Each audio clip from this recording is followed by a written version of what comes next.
Traders, FX Pip Collector here. Today is Wednesday, August 7th, and I'm going to be analyzing the US dollar Canadian starting on the monthly, working my way all the way down to the 1 hour time frame for the full top down analysis.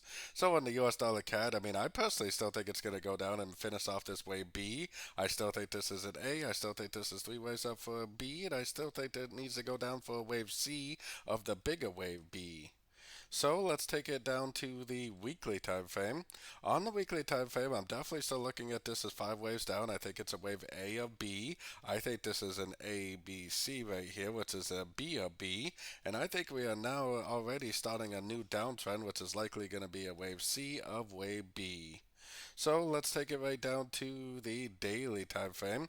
On the daily time frame, we finally got that break and hold below structure that I've been talking about forever. To me, it definitely looks like a nice little five waves up also, so it definitely makes sense that it broke down.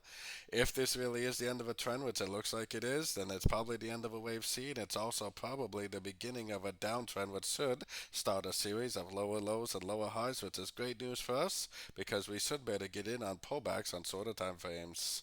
So taking it down to the 4 hour time frame, I definitely wouldn't go short now, but the fact that it broke and held below structure tells me that when and if it does pull back, which it will eventually, doesn't have to do it now. It possibly could keep drifting down and do it later. But whether it pulls back now or whether it pulls back later, I don't really care. I just know that I will be ready and I'll have my finger on the trigger at the end of these pullbacks to go short for the continuation of the downtrend.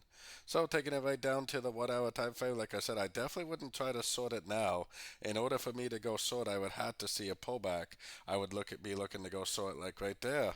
So it doesn't have to make a pullback right now. You have to understand that it could just keep on going down. But if it does make a pullback, then especially at the end of a three-way pullback, that's exactly where I will be looking to go short again for the continuation of this downtrend. Now that we have the daily time frame break and held below structure, I am definitely going to be looking only for shorts, and I'm only going to be going short at the end of these pullbacks. So don't forget to join my free Discord channel, which is linked down here in the corner. And as always, thank you and happy trading.